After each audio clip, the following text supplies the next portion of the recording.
Shut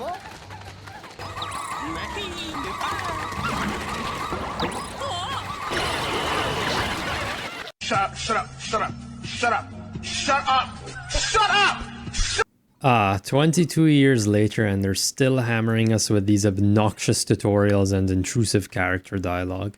They got this right in Pikmin 1, having only a handful of cutscenes for the pivotal moments in the story while the game leaves you to the rest. I know that Pikmin has never exactly been thought of as a story-driven game. The only reason I'm opening this video with this is that Pikmin 4 starts out with a terrible first impression. It's even worse than Pikmin 2's ship. At least in that game it learned to shut up after the first few days. It doesn't help that the characters themselves are incredibly one-note, a far cry from the more subtle characterization of Captain Olimar in the first game. It's the extraordinary bolt. I bought this incredible bolt because the salesman told me it is of extraordinary quality that is indiscernible to the average person. Exactly what makes it so extraordinary is a secret, but just look at it. Extraordinary. I found my Sagittarius. My son gave this to me as a present. It brings to mind vision of my son back home on planet Hokotate. Oh, to be back there right now. It's the Geiger counter. Every spaceship needs one of these, but I don't actually know what it's for. Every once in a while it goes wild and lets out a lot of noise, but I never pay much attention to it, so it doesn't do me much good. I really should read that instruction manual one of these days. What's neat about these logs is they aren't just bland, matter-of-fact descriptions of the ship parts you spend the whole game retrieving. However, I need to take a moment to brief those who don't know much about the series. If you already know its gameplay, you can skip ahead to this timecode. In a Pikmin game, you're tasked with collecting objects, be it ship parts thrown far and wide after crash landing in the first game, or treasures in the second game to pay off your employer's debt, and so on. To bring these objects back to base, you need to grow Pikmin. To grow Pikmin, you're given a limited amount at the start with which to carry pellets and defeated enemies back to the Runnion. The challenge presents itself in completing as many objectives as possible in the shortest amount of time with the least amount of Pikmin. Pikmin come in multiple types. Red Pikmin are immune to fire and moderately strong. Yellow can be thrown higher and are immune to electricity. Blue Pikmin can traverse bodies of water and are immune to water-based attacks. Purple Pikmin are slow brutes that are equal to 10 other Pikmin in carrying strength. White Pikmin are nimble, poisonous, and immune to poison. Rock Pikmin can break crystal barriers and are immune to blunt force and stabbing but can't latch onto anything. Winged Pikmin's ability to fly allows them to carry objects over obstacles and chasms. And Ice Pikmin can freeze bodies of water and enemies, and destroy ice-based obstacles. Gameplay is divided into in-game days, roughly 13 minutes long each, at the end of which any Pikmin not in your squad and not at base will be left behind to be eaten by nocturnal predators. Now, let us return to the meat of this video. I will be spoiling stuff carelessly. The text I read out earlier reveals quite a lot about Olimar's character, and makes him that bit more endearing to the audience, which is vital when he's literally the only sentient being you encounter the whole game. The nightly captain log entries also serve as a window into his character progression. The hopeful, confident, sure-footed man you see at the end of the journey is a far cry from the desperate one you got to know at the beginning. Most importantly, these elements are unintrusive. The game doesn't fade to black and roll a cutscene every time you come across a ship part, or when you carry out a mundane action for the 15th time.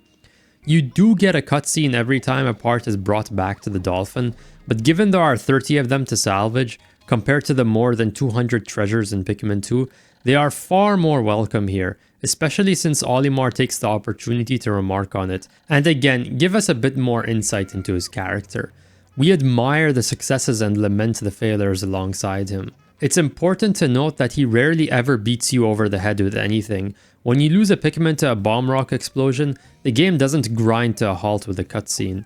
Olimar only remarks on it after the day is over. These may seem like small details to get fixated on, but it's these things that really tie the bow on a good game. You only really notice them when they're done poorly, as in Pikmin 2's tutorial section with the ship's constant nagging. Or in Pikmin 4's case, where Colin will never stop saying poor Pikmin whenever you lose any one of them. Every single time. And why does the dialogue, if you had to have it, have to be in the most annoying spot on the screen.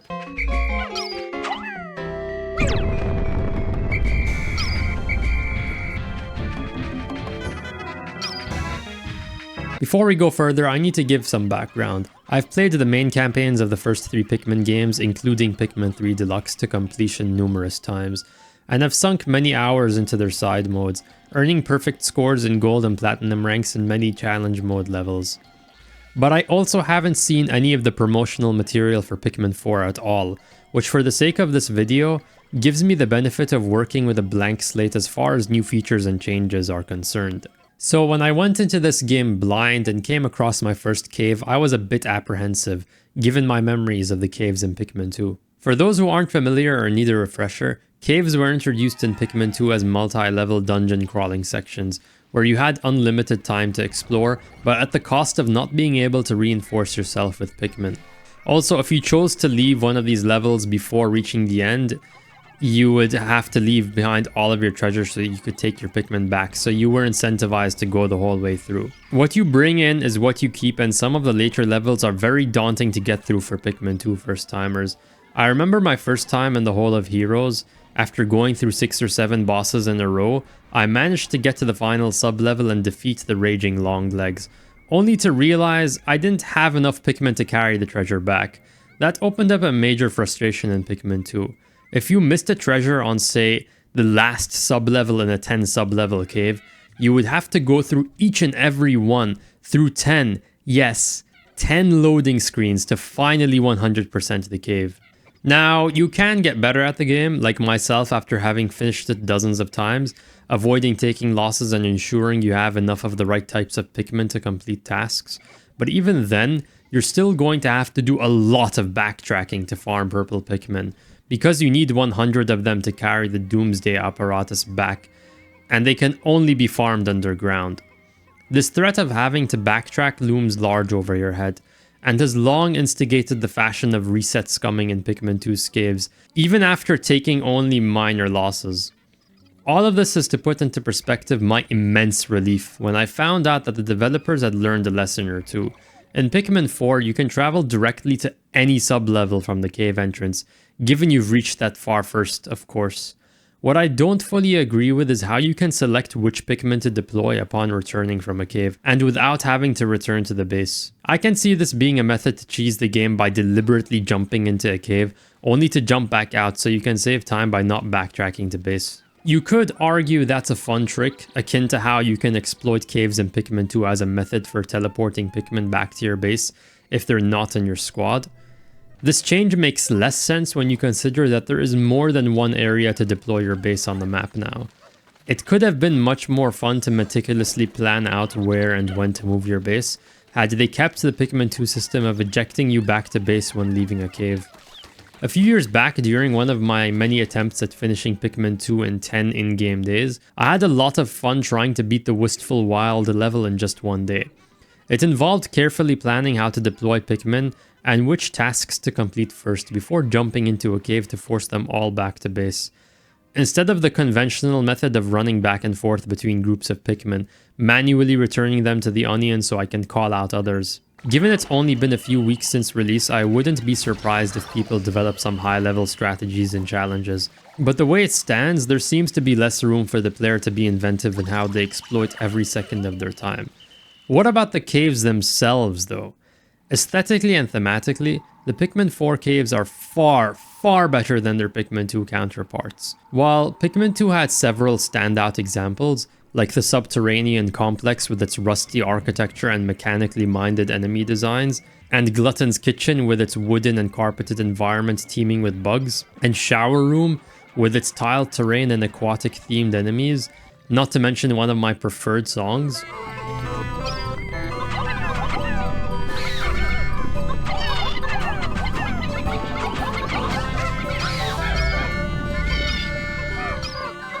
The vast majority of that game's caves were dark, dingy, bland dirt and stone expanses. Some of them, particularly the 3 in the Wistful Wild level, lack any consistent theme, instead featuring a mishmash of environments. I've heard the excuse that Dream Den, the last cave in the game, was intentionally designed that way because its dream den, but that doesn't account for the other 2 caves in the same area featuring the same hodgepodge of aesthetics.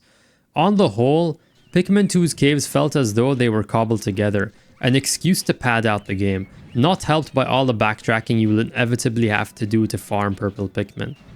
I don't recall feeling that way about Pikmin 4's caves. Take the 4 caves in the Serene Shores level. Despite being all located within a water-themed area, they all have distinct environments. Sub-Zero Sauna, as you guessed, is shower-themed. Seafloor Resort is beach-themed, though the backdrop reveals it's probably in an aquarium. Below-grade Discotheque is made up of steel catwalks. And Engulfed Castle? Man, I looked at the name, was told I could only take blue Pikmin, and the word castle is in the name. You know, I love it when someone on the team has clearly played the older games, even with how long it has been since their release, and decides to dedicate an entire section to paying homage to them. What I don't like is how much easier they made this version of Submerged Castle. For one, electricity isn't insta-kill, making sub-level 3 far easier to rush through, and sub-level 4 features far fewer explosion and poison hazards. In fact, I only took a major loss here because the volatile Dweevil turned out to be much faster than I expected.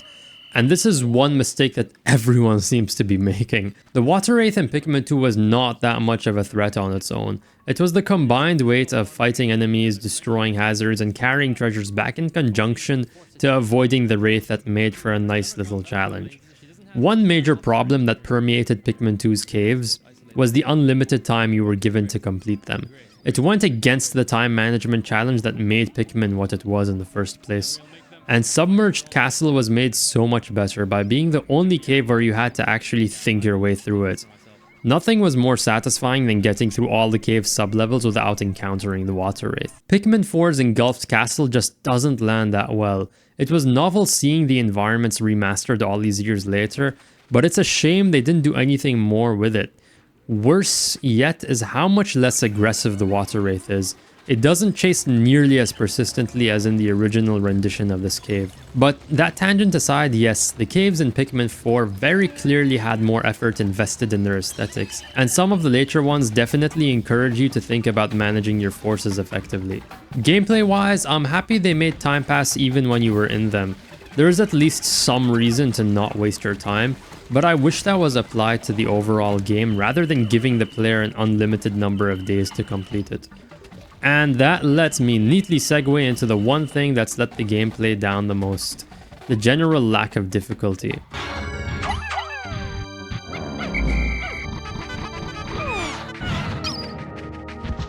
Now, Pikmin has always struggled with providing a consistent challenge. Aside from the first game's focus on time management and a few difficulty spikes in the second, there has been nothing to stop the player from amassing large numbers of Pikmin to beat the game through sheer overwhelming force. And while you can multitask, the lack of a day limit in Pikmin 2 and 4 doesn't leave much incentive to do so. It's very common for players to just march everything in one squad and ignore multitasking altogether. Enemies in Pikmin 1 were trivially easy to defeat by swarming them with 100 Pikmin, but because the game was incentivizing you to finish as many objectives as you could in a given time frame, you weren't going to have that many Pikmin with you at all times, unless you actively didn't care about being efficient. The game was centered on a fun balancing act of assigning enough Pikmin to a task to give you a margin for error. Nothing feels worse than having only 39 out of 40 blue Pikmin needed to carry a ship part back, but assign too many and you now have fewer Pikmin left to carry out other tasks. The game even had a restart from last save option in the pause menu. The fact that Pikmin 2 lacks this option says a lot about the game's differing design philosophies. Pikmin 1 was challenging you to try again, and I don't see any inherent problem with Pikmin 4's inclusion of a rewind feature. It's just that the game is on the whole already so easy that the ability to rewind to different points in the day is excessive and superfluous. Now, I am aware that Pikmin 1 was riddled with glitches, some of which are notorious for killing Pikmin through no fault of your own, leaving your carefully crafted plans in ruin. But that's a technical issue and not a problem inherent to the game's design. Pikmin 2 seems to have veered towards a dungeon crawler approach, but because of the lack of any time restraint and the blight on this game's balance that is purple Pikmin, it's more than feasible to just march across a sub-level in one squad letting your purple Pikmin stomp through everything. Dungeon crawling could work in theory. In fact, we have an existing implementation in Pikmin 2's challenge modes, which do have a time limit. The amount of time left and surviving Pikmin also contributing to your score at the end. There's some irony in Pikmin 2's challenge mode being better designed than the main offering. I really wish they had carried that challenge into the story mode. And weirdly enough, a similar dynamic exists in Pikmin 4. The Olimar's Shipwreck Tales side story ends up being more entertaining than the main storyline. Thankfully, Pikmin 4 does make time pass even when you're in caves, albeit more slowly than otherwise, but enemies and hazards still pose little to no challenge. In fact, the caves are arguably even easier than they were in 2, because of how frequently you find wild Pikmin to bolster your squad and replenish losses. But maybe I should be happy that it's easy to avoid losing Pikmin. I shudder to think that Colin will interrupt me with even more text boxes. The lack of difficulty has a long lineage here, going back to the moment purple Pikmin stomped onto the scene in the second game. Pikmin 3 made a step in the right direction by removing them from the story mode, their place taken by rock Pikmin who, while strong, lack the ability to stun lock enemies.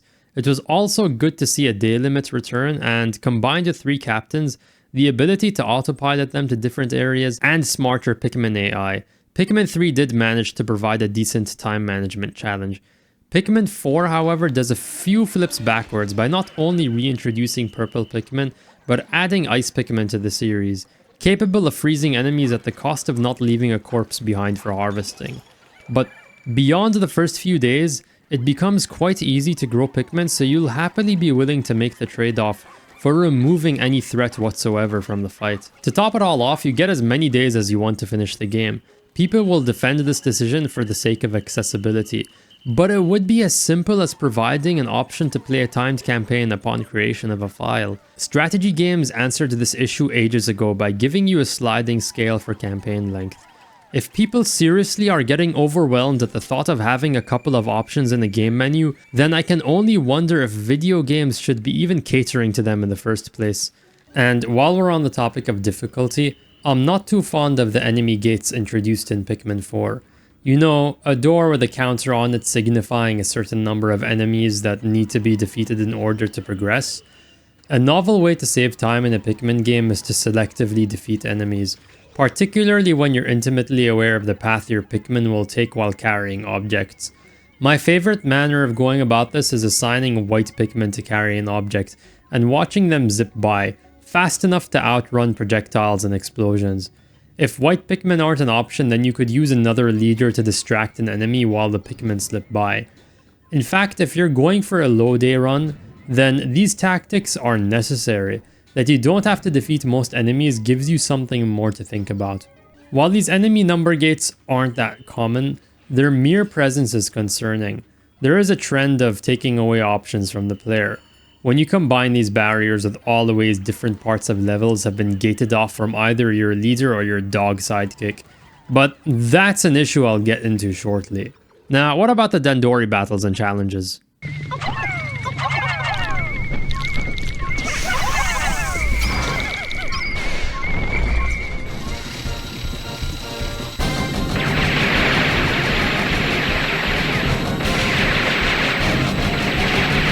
In addition to the standard caves, you will come across what are termed Dandori challenges, which are timed challenges where you either have to complete a stage revolving around a certain gimmick, or compete against a leafling in a 1v1 challenge, where you score points through collecting treasures. The concept is great, but I was let down again by the AI's inability to put up a serious fight in many of them. Maybe I'm just really good or something, but the more likely explanation is that I simply should not be able to lead by orders of magnitude in these contests and beat them on the first try. The only challenges I encountered some sort of difficulty in were towards the end. This challenge involving ice, yellow and purple Pikmin, mainly because I didn't realize at first how essential the watermelon was to winning. And this is good. I want more of these types of challenges where you continually attempt to best yourself. The other instance was a Dandori battle that I very nearly lost because of the auto-targeting system screwing me over. It's not a good thing when the controls are putting up a bigger challenge than the actual gameplay. I also find the omission of direct Pikmin versus Pikmin fights to be odd. This way, the battles lack a lot of the intensity they seem to be going for. But the biggest problem with these challenges is how uneven they make the game's pacing. Not helping is that these were incorporated into the main story rather than being a separate challenge mode, as has been the case in every game prior. Why is this such an issue? Because by incorporating them into the main game, the challenge can be wildly inconsistent, depending on how you've upgraded your characters to that point.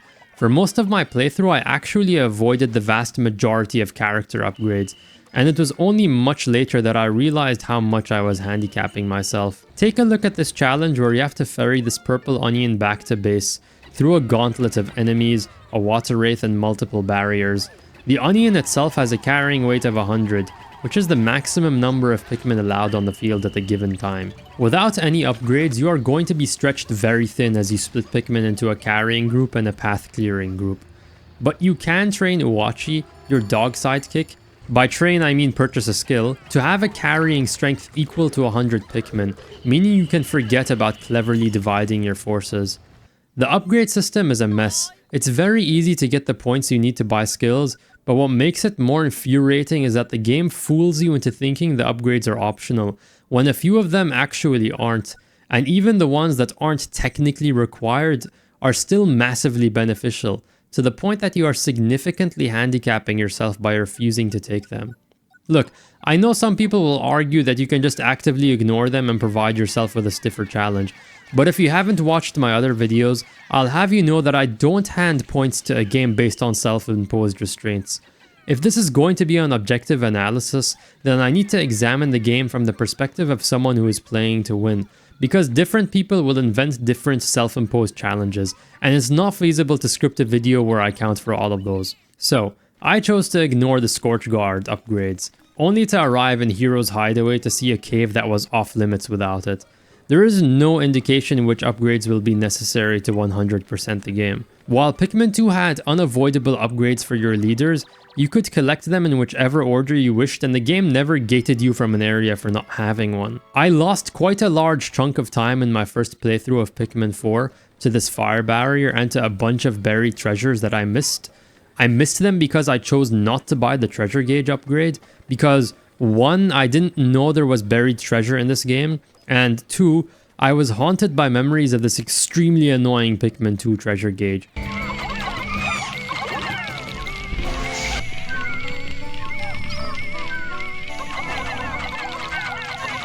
I never liked the idea of upgrades ever since the second game introduced them. They make an already easy game even easier, and it's annoying when they're mandatory. But in Pikmin 4, they have gone as far as to gate the swarming ability behind a side mission. Swarming was available by default in the first 2 games, and gating it in this manner feels so damn scummy. I could also highlight the dialogue boxes again, but you get the point, and video footage is worth 10,000 words.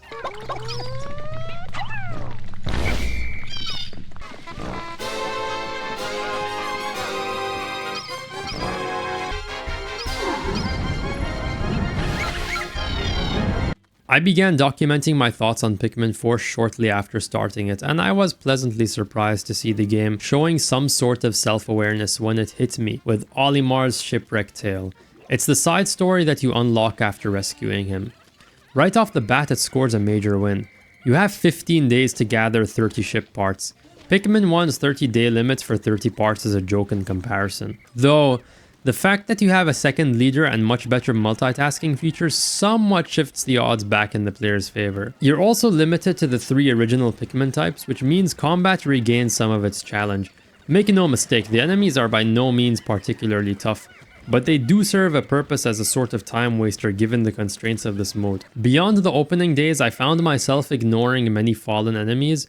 It took me right back to Pikmin 1, where I would forgo growing Pikmin in favor of completing objectives faster. It's interesting to see how ever since Pikmin 2, the main story has never been the best venue for a challenge. I can easily see myself coming back to Olimar's story in this one. I can't say the same about the main story, so I might just copy my first save file, paste it into the second slot, and rewind it back to avoid having to suffer through the earlier days. And then there's the Trial of the Sage Leaf that you unlock after completing Olimar's side story. You're tasked with completing 10 challenges, ranging from gathering treasures to defeating enemies to solving puzzles. The game once again proves how good it can be when the developers are given free rein.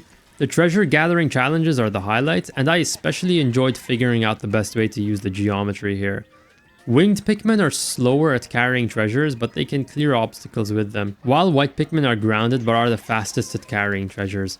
I figured I would briefly hand this last treasure to the winged Pikmin. This level also brought me right back to Pikmin 2, where I would cut down on travel time by having one captain toss Pikmin down onto the lower levels. These little moments are what I play games for, and while I welcome the difficulty of these trials, I would have preferred if the game maintained a moderate difficulty throughout, instead of being mostly easy and disturbed by a few difficulty spikes. By appending these to the main quest, rather than featuring them as a dedicated challenge mode, the game is at the mercy of the upgrades you outfit your character with, and the amount of ultra spicy sprays you farmed. The older challenge modes worked so well because the levels could be tailored to a specific challenge. But the trials aren't all good though. There is one level shown here where the game's biggest issue is on display, which brings us to...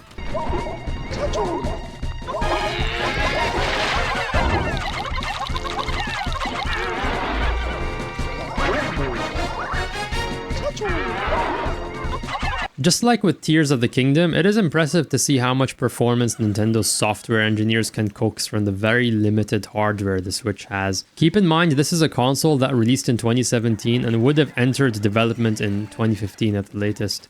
For something that has to work with 4 gigs of unified memory and a GPU running under 1 GHz, Pikmin 4 looks great.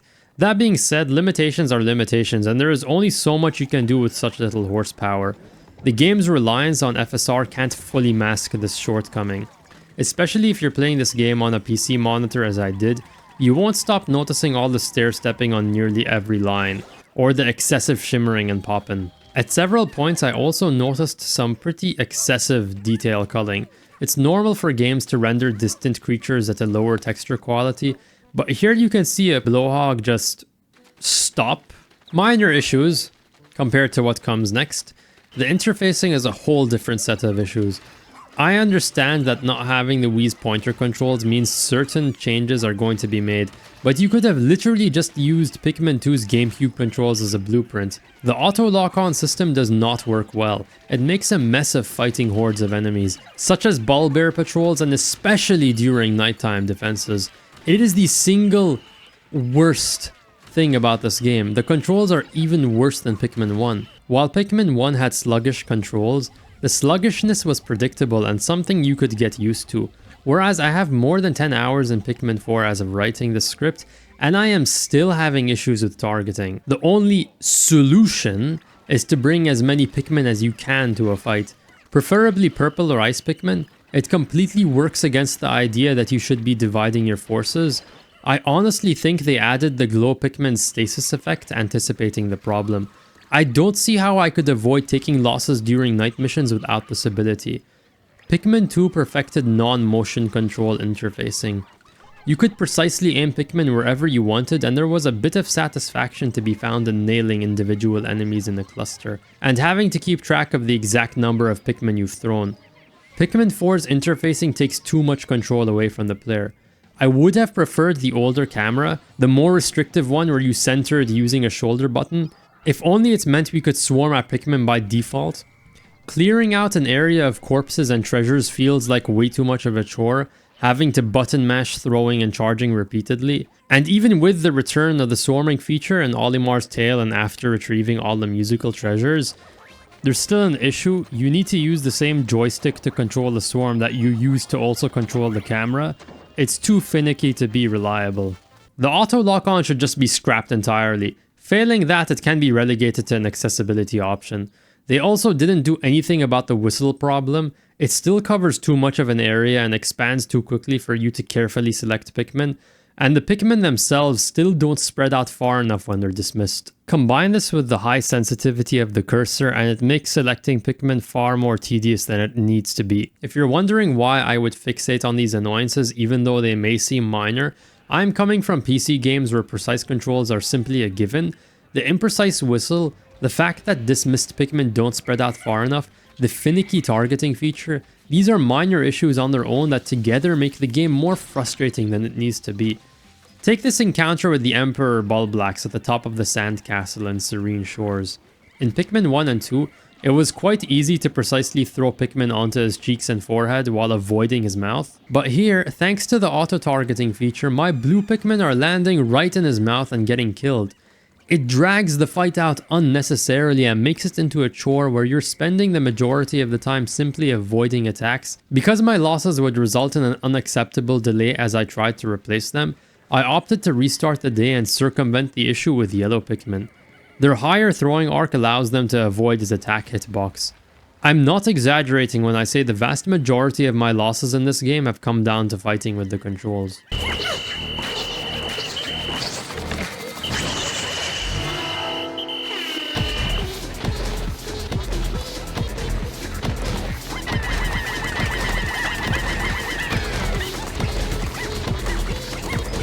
I haven't spoken much about Uwachi, the dog sidekick who accompanies you throughout the game.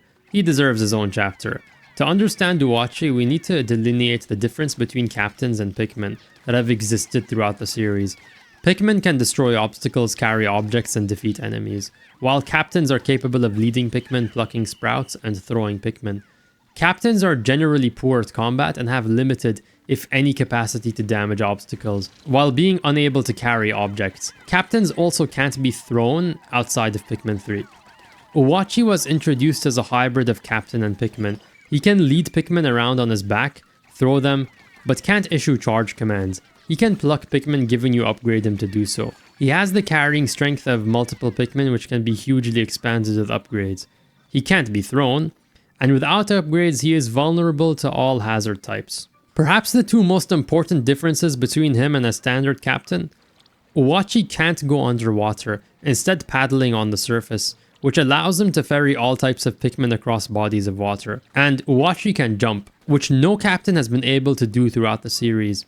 Those two abilities break the game wide open by making blue and winged Pikmin almost useless, as Uwachi can now ferry whatever you need across water, while the ability to jump has resulted in the developers gating off whole areas to Uwachi. Further segmenting areas, Uwachi's wide hurtbox prevents him from moving through these prison bar barriers. It punishes you for attempting to multitask because, as occurred to me more than once, you might land in an unexplored area, split your Pikmin into two groups. Keep in mind, the game won't shut up about Dandori, which is all about time management, only to find the game barring off your squad from an area because you don't have the right leader.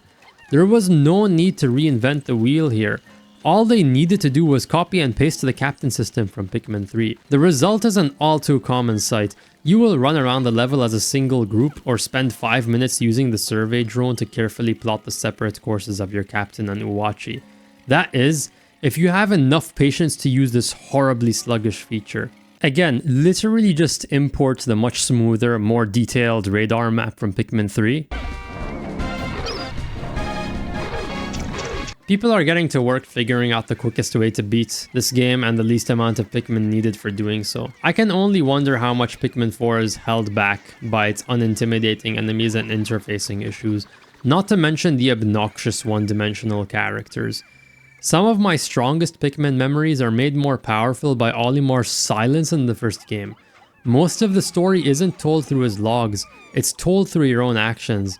My version of that story is not understanding what this puff stool was, and then staring in horror as my Pikmin were turned against me. That's what they call emergent storytelling. Pikmin 4 seems to understand this in Olimar's tale, with its sparse cutscenes giving the player the space to breathe and focus on the actual game. In fact, during my first run of Olimar's mission, I actually missed Moss, his dog sidekick, the first time.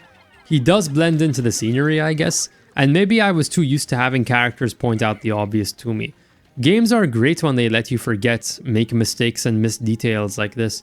It gives you the satisfaction of correcting those things, like the satisfaction of finding ways to conquer a Pikmin campaign with fewer Pikmin and in fewer days. Speaking of story, there have been quite a lot of complaints regarding the game's rebooting of the plotline. Principally, I don't have any issue with the idea of a reboot or a parallel timeline. The problem here is that the replacement is far less interesting with its one-note characters. And there are way too many of them. Why do we have to run around the main landing site, going to individual characters, mashing through their generic dialogue just to get through to an upgrade menu or the Piclopedia?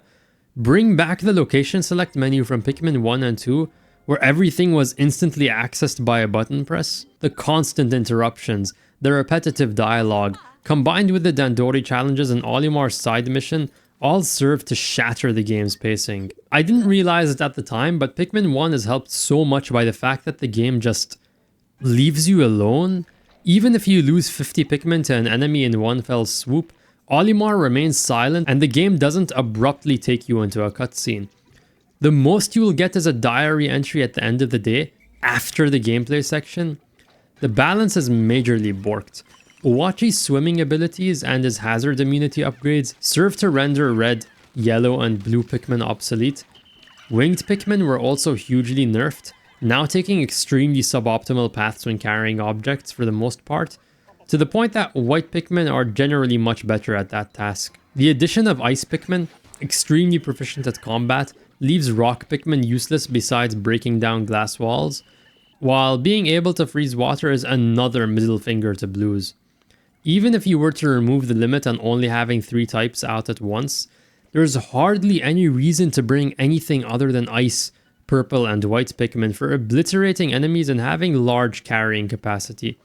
Uwachi's upgrades can cover most of the rest. Overall, Pikmin 4 comes off as having an identity crisis, exhibiting a hodgepodge of ideas that don't mesh well and are individually either poorly developed or diluted by the adjacent features. For an example of the former, night missions are an extremely basic and repetitive base defense. For an example of the latter, the Dandori missions are great challenges in theory, but let down by the AI or Uwachi upgrades. The only part that was handled almost unequivocally well was Olimar's shipwreck tale, and that's in large part because it's detached from the rest of the story. The game's atmosphere is a mixed bag. It doesn't commit to using ambiance to set the tone, as is the case in the open world Zelda games, but the soundtracks themselves are uninspired and forgettable. Even after playing through the whole game and the editing that went into this video, I still can't even hum any of the tunes to you.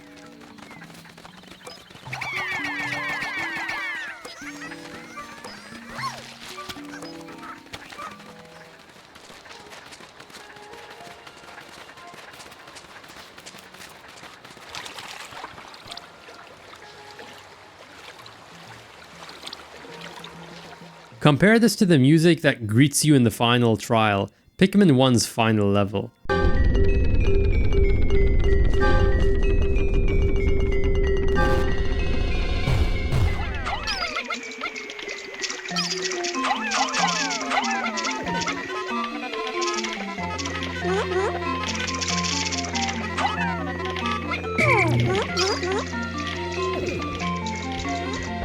There is a dissonance between the louder, happier melody and the undertones of uncertainty and foreboding, together creating an air of cautious optimism.